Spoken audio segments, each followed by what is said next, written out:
Good afternoon and welcome to today's Laser Focus World webinar, Next Generation Tunable Infrared Lasers, sponsored by Block Engineering.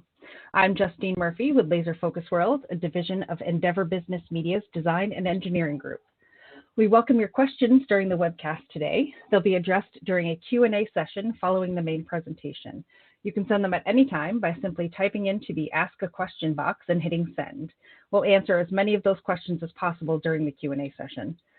If you have any technical difficulties during the webinar, just type your issue into that same Ask a Question box, and our webinar team will be happy to assist you. And you can also click on the question mark help button in the upper right corner of the screen. We do recommend disabling any pop-up blocking software or extensions in your browser because sometimes these can cause issues with the webinar player. And please be aware that today's presentation is being recorded and will be available on the Laser Focus World website within the next week. And you'll be notified by email when that's ready.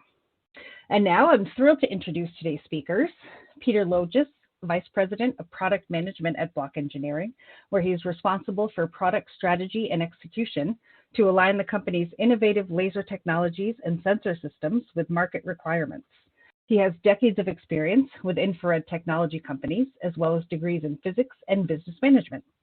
We also have Andrew Mendizabal, Laser Systems Application Scientist at Block Engineering, where he leads the company's efforts to design, test, and deliver best-in-class laser products for use in spectroscopic research and OEM integration. He has years of experience in semiconductor fabrication and metrology, and an MS in physics with emphasis on optics and spectroscopy. And Peter is going to start things off here. Hello, Peter. The floor is yours. Thank you, Justine. I appreciate it. And I want to thank everybody for making time to be with us today. What we're going to do is walk through a little bit of the basics of what a quantum cascade laser is, some of the things you can do with them, some of the applications where we're applying them. That's my part of the talk. And then Andrew's going to dig into, we have a new generation of product that's been recently released. He's going to share with you some of the capabilities and some of the test results, and then some of the product offerings based on those lasers. All right, so I'm going to jump right into the first slide here, and this is just at a very high level description of what a quantum cascade laser is. This is it's a miniature device. It's an infrared, mid-infrared region, dips a little bit into the longer part of the infrared. And it's based on an external cavity, which when I do the next slide, we'll dig into what that means and what are the benefits of that external cavity. Because it's a laser, of course, the output is collimated, and you get a fair amount of power from the application of the laser. And one of the unique things about quantum cascade lasers is that they're both broad and narrow, which is a strange statement. So when a laser is designed, we choose a center wavelength or wave number if you're a chemist. And from that center wavelength, we are then, by the nature of the external cavity, able to vary the wavelength of light. So you get a narrow output on the order of, say, 2 wave numbers at a given instant. But then we can sweep that output over several hundred wave numbers or a couple microns. And in the next couple slides, I'll show you some examples of different lasers and the ranges they can provide. These are, of course, solid state devices, and we're able to pulse them, and very quickly. We're talking about things on the order of microseconds and milliseconds. This is all very quick in terms of pulses and the ability to scan them. There are a lot of other infrared light sources out there, and I want to nod my head to them. They provide, these different types of sources complement each other. I spent a big chunk of my career working with incandescent light sources, so things that glow red. Some of them are like glow bars, which are constantly on, and others which you can pulse.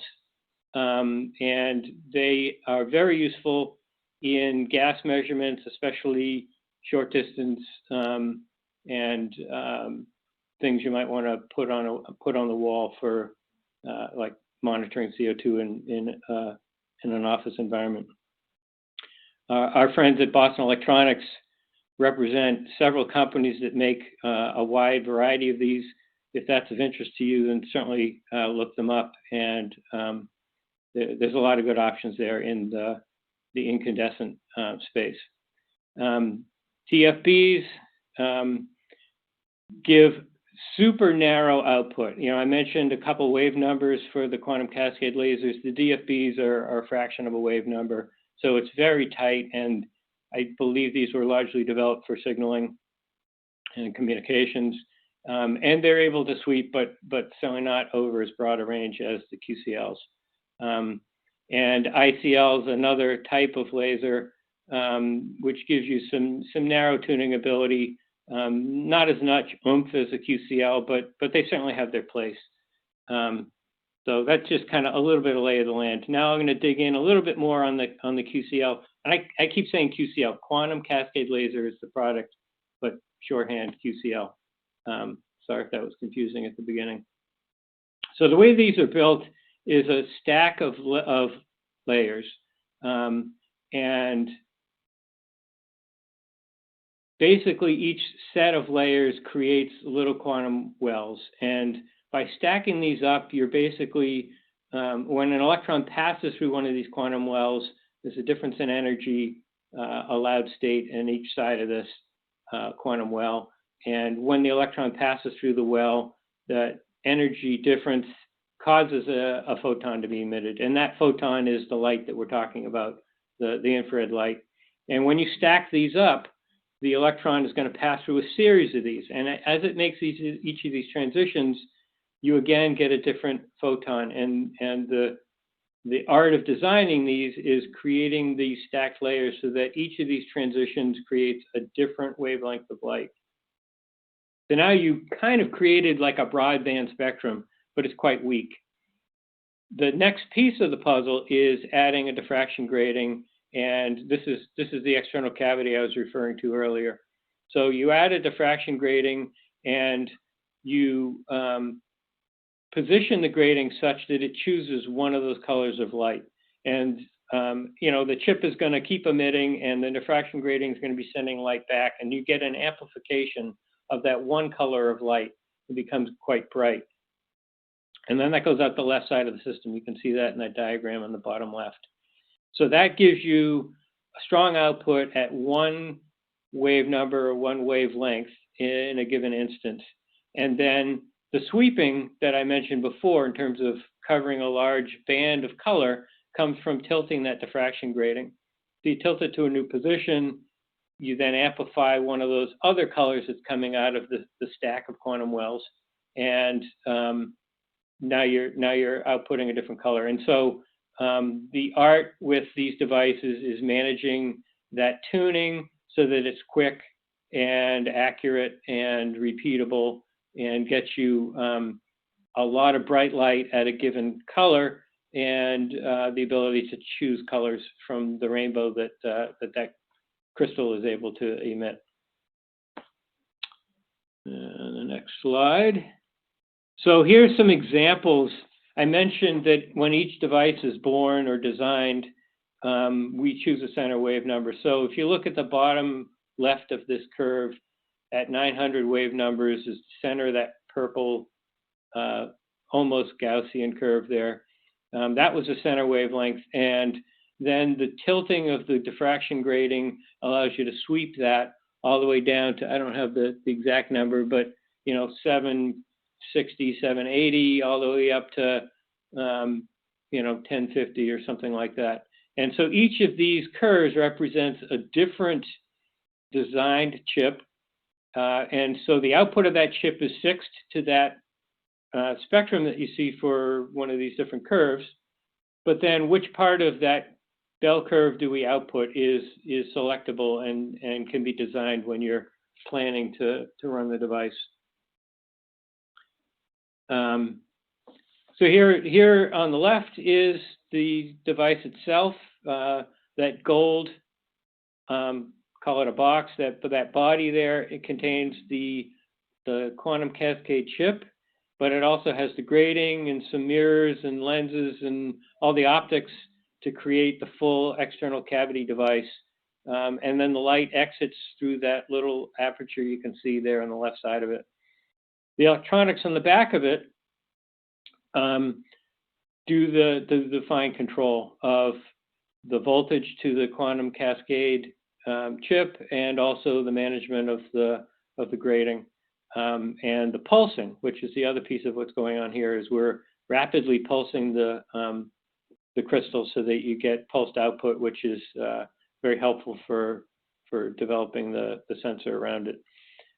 These devices have memory. They can remember a pulse pattern and repeat it for you. And there's, basically all the support electronics right on it. In the picture on the right, what you're seeing is the same laser device next to a programming circuit, which is another piece of the puzzle for configuring what the pulse pattern is I want to get out of the laser, what wave number, what pulsing, and for controlling that. And there's a tiny thermoelectric cooler deep inside of this device, and that circuit also helps to support that. The point, and you can see in this left picture, the 1-inch bolt pattern of an optical bench. So the point is that these are quite small and enable you to develop handheld and portable instruments, which wasn't possible in the past. So this is a little bit of an eye chart, but what you see here are two screen captures from the software that we use for configuring and driving the laser. The screen on the left, you can see those little steps in red. That is a pattern we designed for a particular application where we output at a given wave number. I'll make up a number and say 850. And then after a period of time, we then step up to the next wave number that we are interested in, call it 900 and then 950. So we're moving the grating, residing there for a while, pulsing for some number of milliseconds. You could even do it for seconds if you wanted to, then moving to a next discrete position. And that's based on the design requirements of a particular experiment. In the top right corner of that same screen, you can see that kind of square waveform. That's the pulse pattern that's going on for exciting the laser as we've chosen different grating positions. Those little blue buttons are controls for choosing patterns, and you can have a trigger signal in, you can have synchronous signals out, all kinds of controls there. The screen on the right is a different use case where we don't want to sit at a particular wave number for a while. We want to sweep through the whole range, or that whole bell curve that I showed you before. We're going to sweep from the left all the way through to the right-hand side. And so what you have is that slope, and I should have said this at the beginning, these curves are, the x-axis is time, the y-axis is wave number. And so what you're getting is a very gradual transition across the whole spectrum of that given chip. Now, these are a couple simple examples. We've done some quite elaborate patterns where, say, you're going back and forth between a wave number and a second wave number. Maybe the time that you sit at a given wave number is different. Maybe the pulse pattern changes, duty cycle, whatnot. So there's a lot of variability. That's kind of my point. And really the objective there is to create a pulsing pattern which optimizes performance for your application. And our application team here supports customers in figuring out what that optimal pattern is and helping to facilitate it. So we've been making these for quite some time, and as a result of that, are working with numerous equipment manufacturers in developing sensors and deploying them in the field. And so what I'm showing you here is a smattering of applications. And when I was dry running this presentation, one of the people in the test group, one of our scientists, pointed out to me that we're measuring every phase of matter, which is a cool perspective on this. So For gaseous measurements, the bottom right corner, breath analysis. And we've been, I'm not a biologist and I'm not a doctor, but I've been really surprised at how much you can learn from looking at what's exhaled from you in terms of diseases and liver function. It's almost as powerful as a blood test. So very interesting application, and that was actually kicked off by the desire to do COVID testing in a handful of seconds. Breathe into a tube, see if COVID or not. You're welcome to come into the building. Couple steps to the left. It's called ring down spectroscopy. You can see it. I put labels in here so you could find them as I was talking through it. That's a method for basically folding the optics and getting a highly sensitive measurement in a confined space, again with air, looking at the decay of light as it rattles around in that space. With that technique, there's the ability to get down to subpart per billion measurements, which is really powerful. And the third gas measurement that I'm using as an example here is the open path gas sensing. Block has a product that's middle top picture, which basically, using the tight collimation of these lasers, we're able to shine the laser over a large space. And when I say large space, I'm talking like a train station or an airport, hundreds of meters, bounce the light off of a mirror, recollect it, and look at what colors of light are missing. And of course, from those missing colors of light, you can then do lookup tables and figure out what gases were present. And so that's a method of detecting releases of nasty substances, chemical threats and warfare to protect people and provide an early warning. Now we switch to the liquid range of things, and there's a number of applications. And certainly in my early days working with incandescent light sources, liquids were always a challenge because they're highly absorptive. And it was always challenging to either create a thin enough sample or to use an ATR to sample in the liquid and get a decent signal without losing all your signal to the fluid.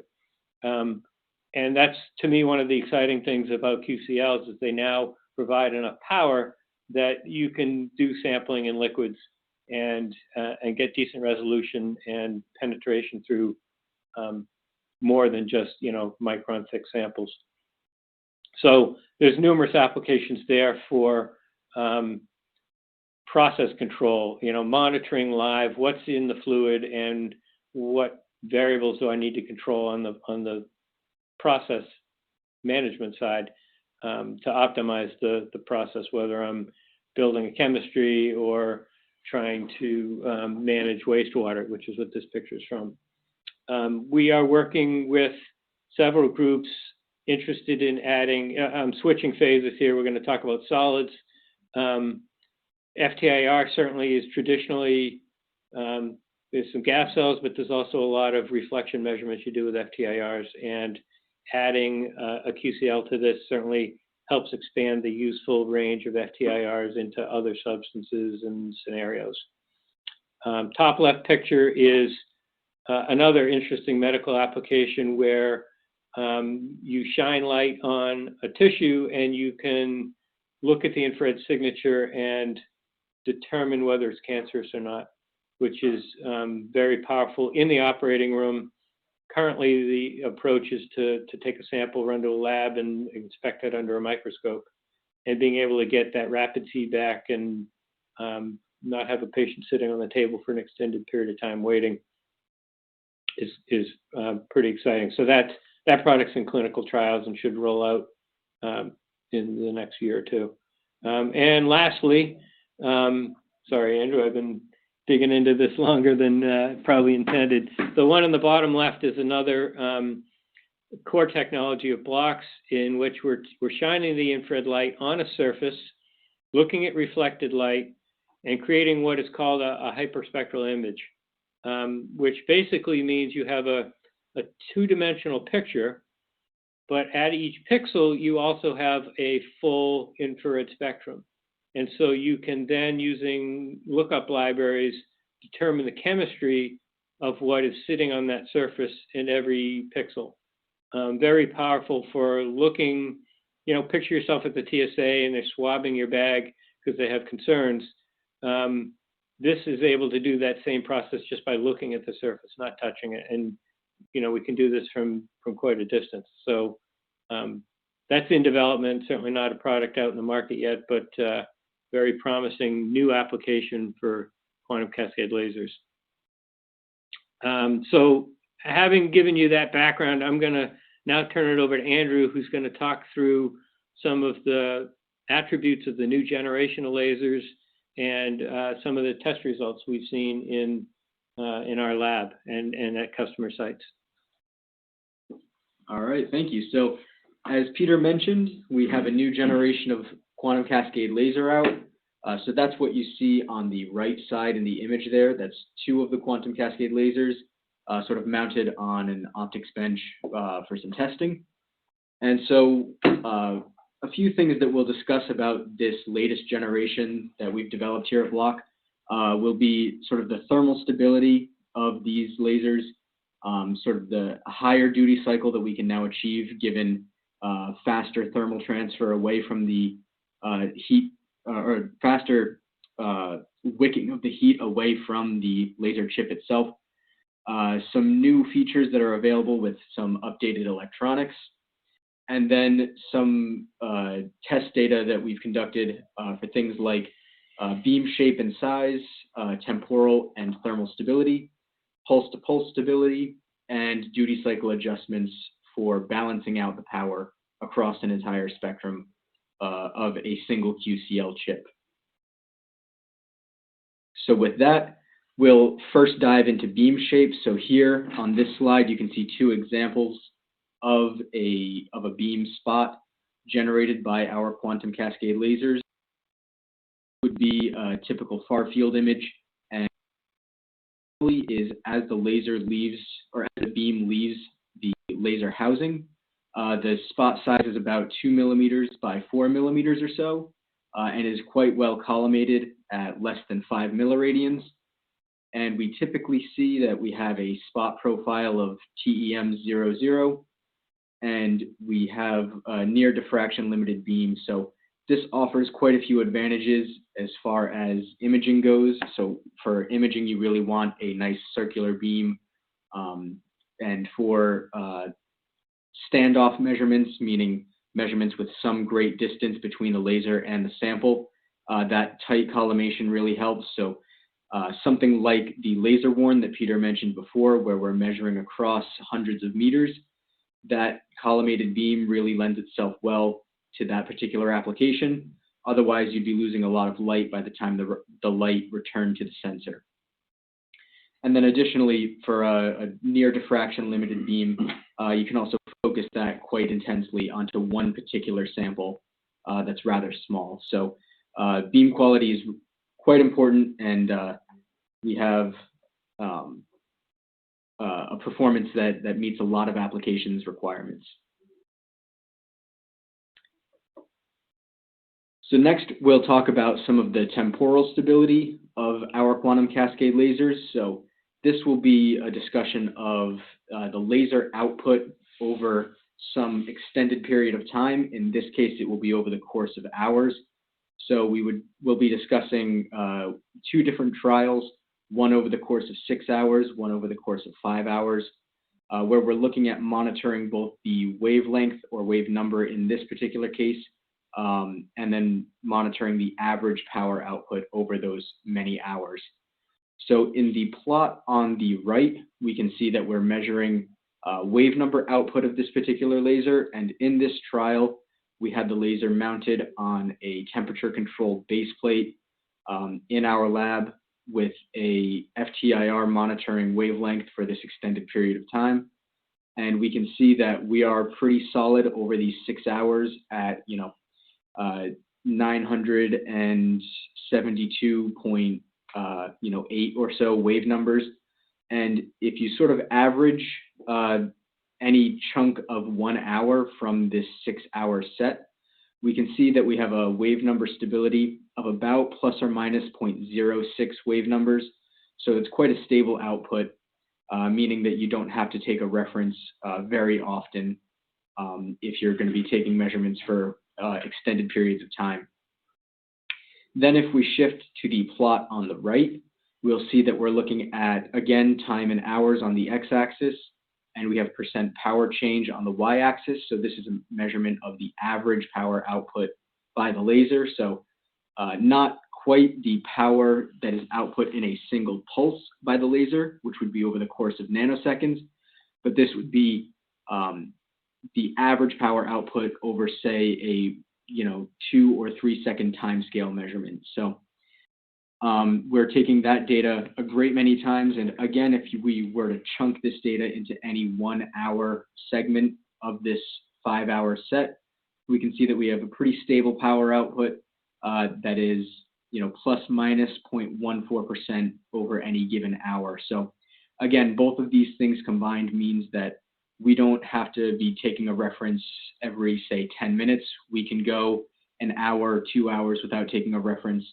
and still take a valid measurement of our sample in the event that it's a long-term measurement.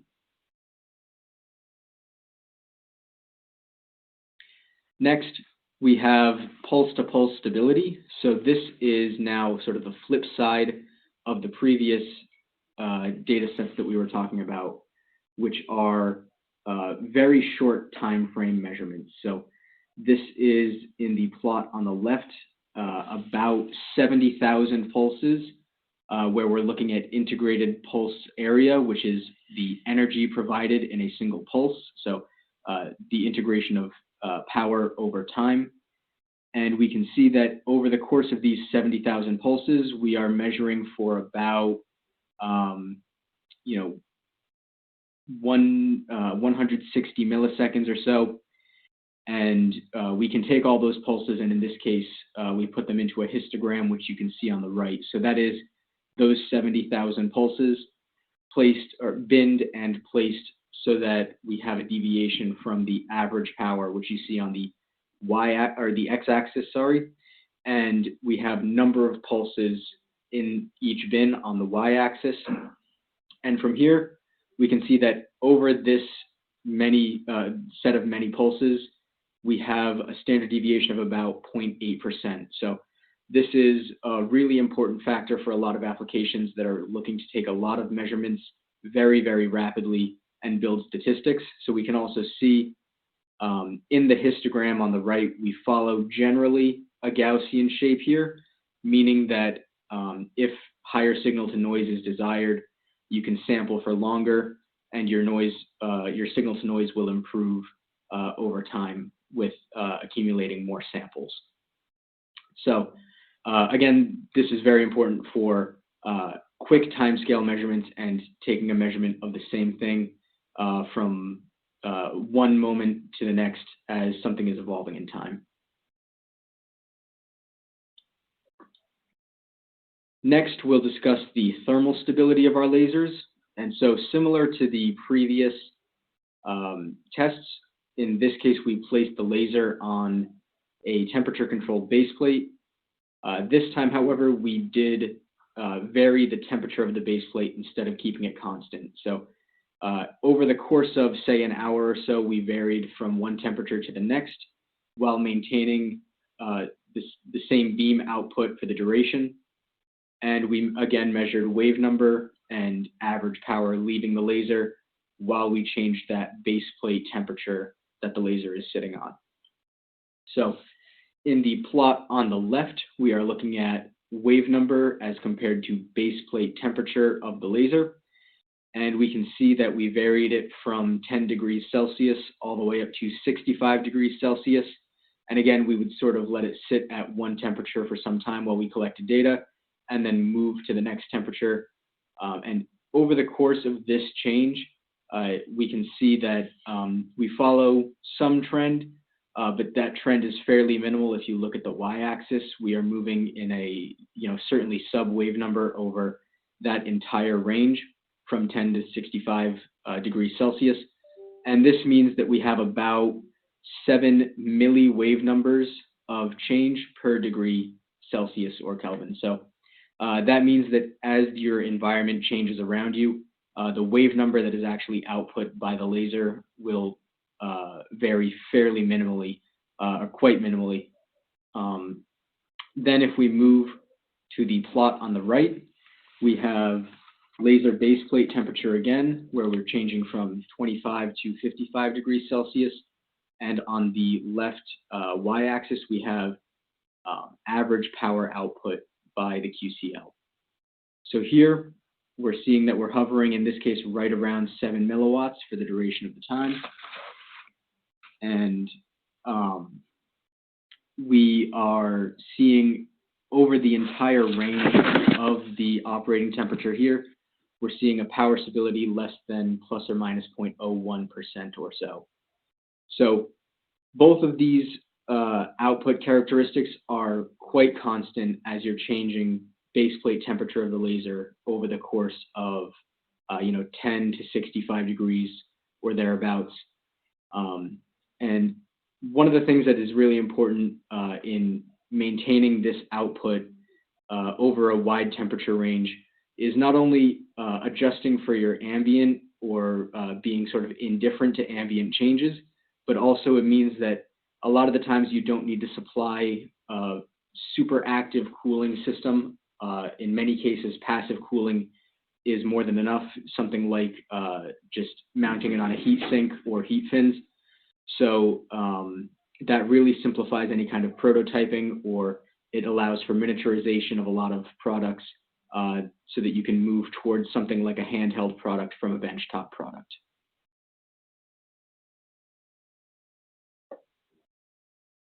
Then we'll discuss one of the sort of new features that Peter alluded to earlier in the discussion on how we control the QCL itself.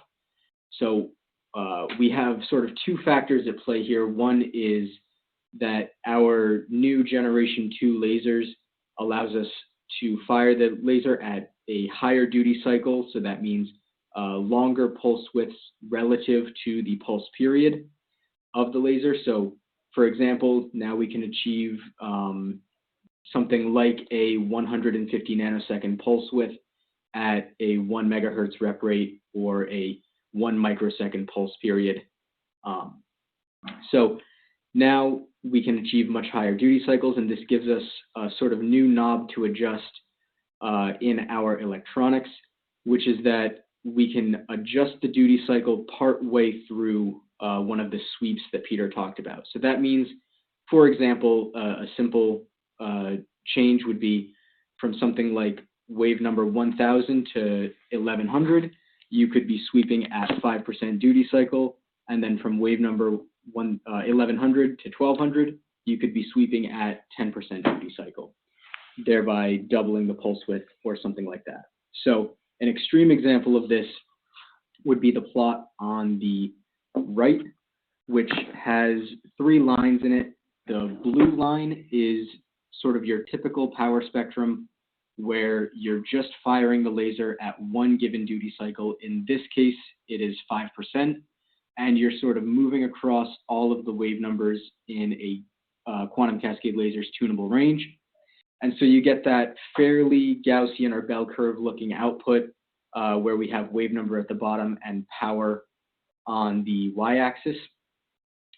And so that's very useful for very many applications, but there are instances where you might want to boost the power on the shoulders or around the edges of the laser, or you would just like one amount of power output over the entire spectrum. So what we can do is we can design a sweep over this entire spectrum where the duty cycle is changing sort of inversely to what the power spectrum is at a constant duty cycle. And that's where we see the green plot there. So that is the duty cycle that's been adjusted as we're sweeping across the power spectrum. And we then get the output of the orange line, and that would be the power output. So by adjusting the duty cycle over the course of the tunable range, we can see that now from about 985 to 1295 wave numbers, we're getting 20 milliwatts of power output plus or minus about 0.1 milliwatts. So a very, very constant power output for a very, very broad range. So this is important for a lot of things. In this flat top case, that could be useful in the event that your detector is sensitive to a particular, or optimized rather, for a particular power range where you don't want to have to re-optimize for different power levels across a spectrum. Or you could take a subset of this where you want to scan one portion at one duty cycle and another portion at another duty cycle to minimize the amount of heat generated, or you could protect your sample. For example, proteins are quite susceptible to heat buildup. So if you knew you were scanning a protein, you could then start with a longer pulse width and end the sweep with a shorter pulse width so that you can avoid damage.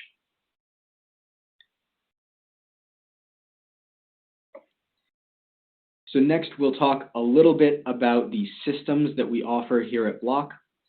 So we'll first discuss our laboratory instruments, which are sort of a desktop instrument, or a turnkey instrument that you're going to place on a bench and start up with relative ease. So we have first the LaserTune S that we'll discuss, which is one single quantum cascade laser with that one board to support it inside the box on the left there. And then we have the LaserTune M, which is a multiple QCL system with supporting electronics that provide a little bit more flexibility. So one thing you could then do is sweep your wavelength output over all 4 tuning ranges so that you can have one single output that seems to be across a much wider range, when in fact the electronics are handling the handoff from one laser to the next. So these are laboratory devices. You can choose your tuning ranges, which we can see in the table at the bottom. So we offer generally, 5 to 6 micron chips, 6 to 7, 5.5 to 7.5 roughly, 7 to 10, and a 10 to 13 ballpark range lasers. So both of these systems come with software that helps to control the systems. So you would set up a computer with them where you could then use something like a GUI to control how they sweep. And that GUI is what Peter showed earlier in the common use cases slide, or the how it's controlled slide. So basically, as just to mention again, we have the step functions, which would be sitting at a single wave number, then moving to another, and sitting there for some time, and then moving on to another. We have the ramp function, which would be a sort of constant sweep across a range of wave numbers. And then we have a static wave number if you just like to put output one particular wavelength of light, and then sometime much later on move to some different wavelength of light.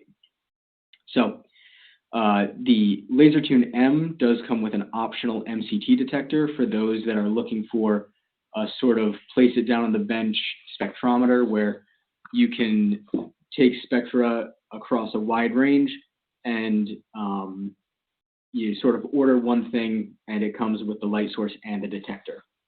And while you're switching slides, I'll interject that that table summarizes today's off-the-shelf laser flavors, but we do have development efforts to make additional colors, some to expand out to shorter wavelengths and others to bridge some of the gaps between lasers that we have here. So if you don't see the one that's perfect for your application today, still reach out and discuss with us your needs so that we can, hopefully we have one in the queue that addresses it, but certainly we can work to create future flavors that hit your application right on the nose.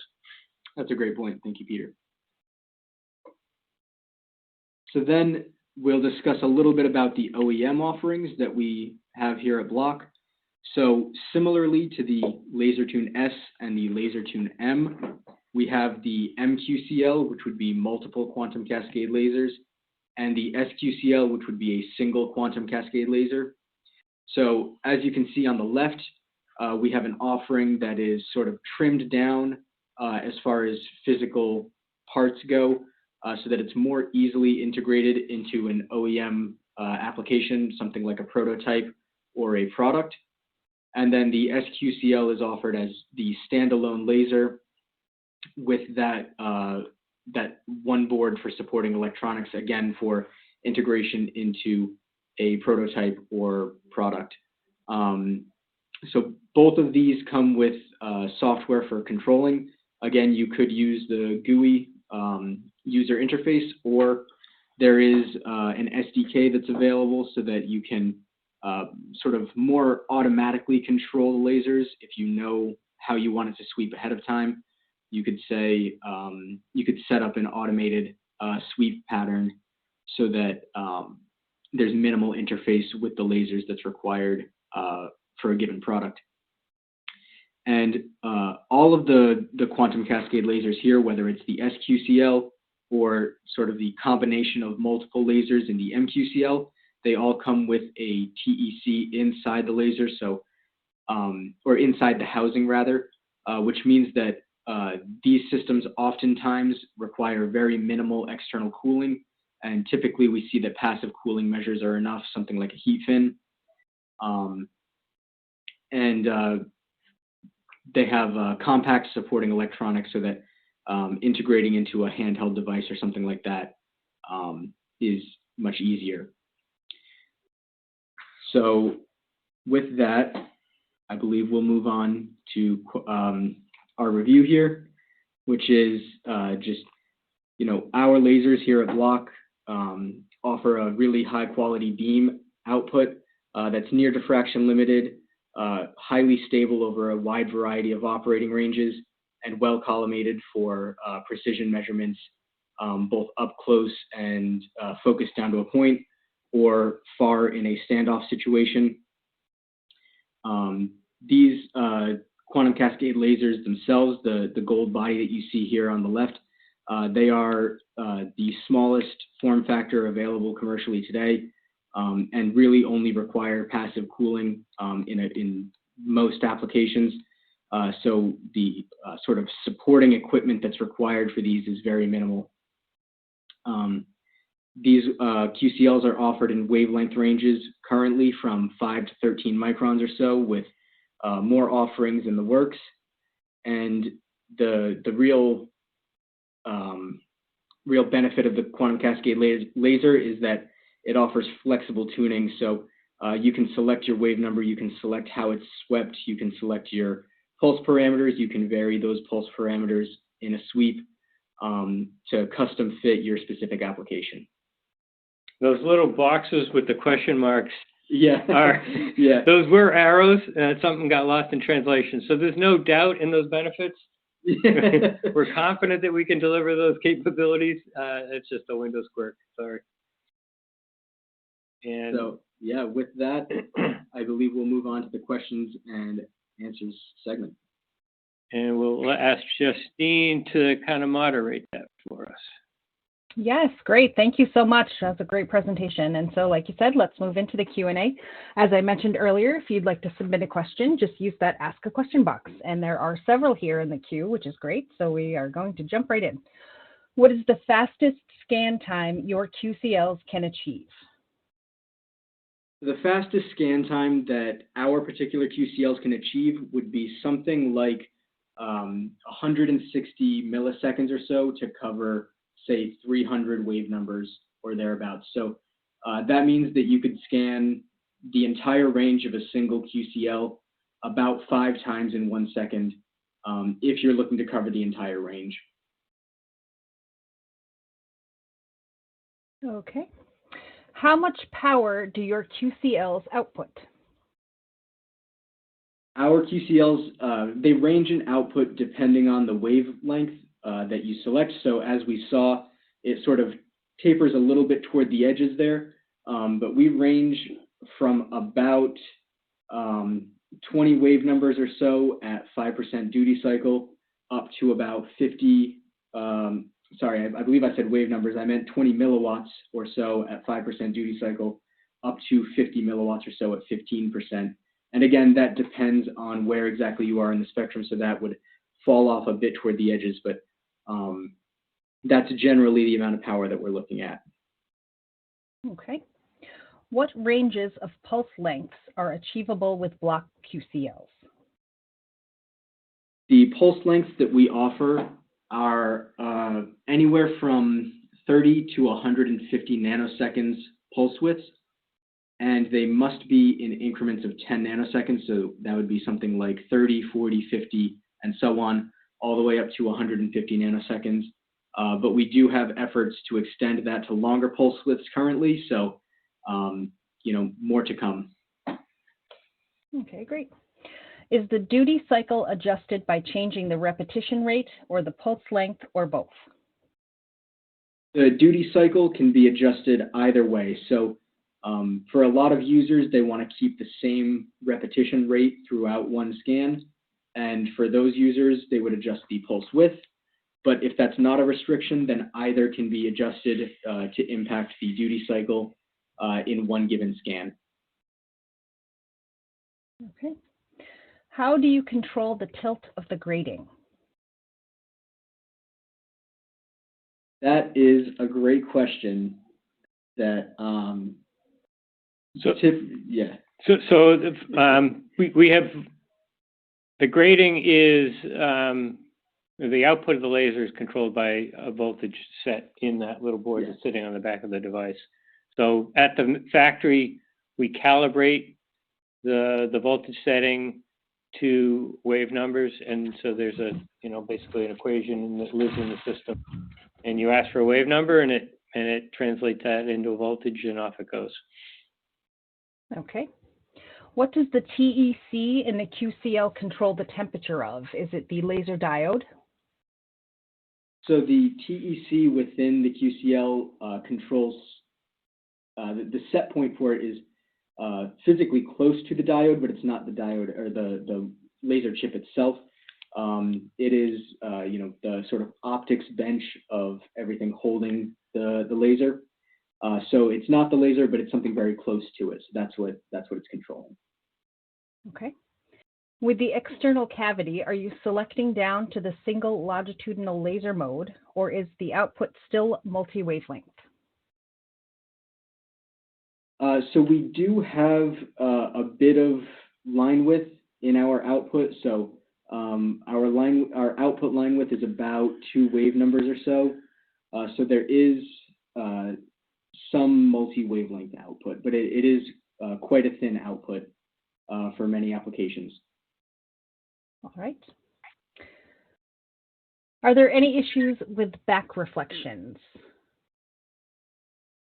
No, not that we have experienced to date. So we have taken some measures to counter back reflection effects, but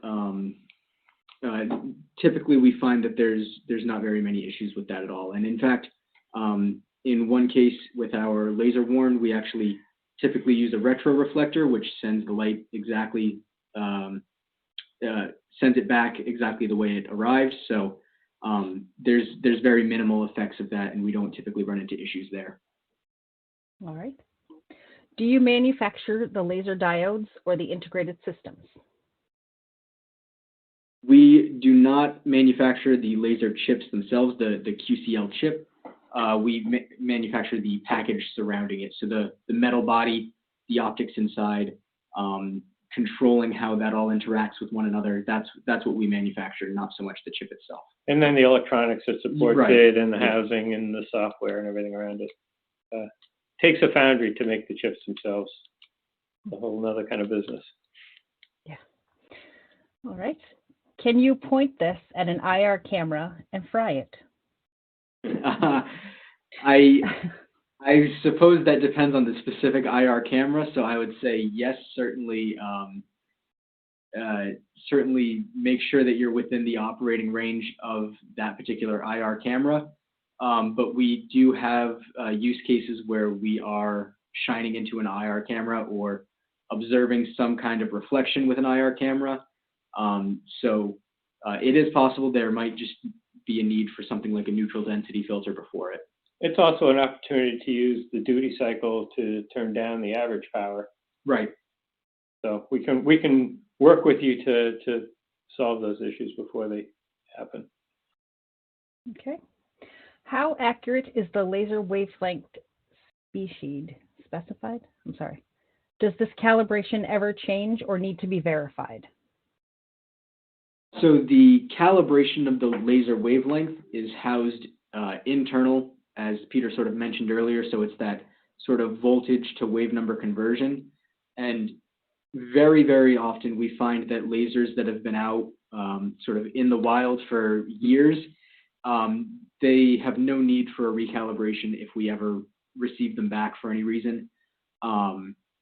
Or similarly, for our laser worn, we have some that have operated constantly for years, and we find that there's very little wavelength drift. So the spec in calibration itself is less than ±2 wave numbers. And again, that's something that we're always pushing to tighten up a little bit more. Typically, we see that it is a little bit tighter spec than that.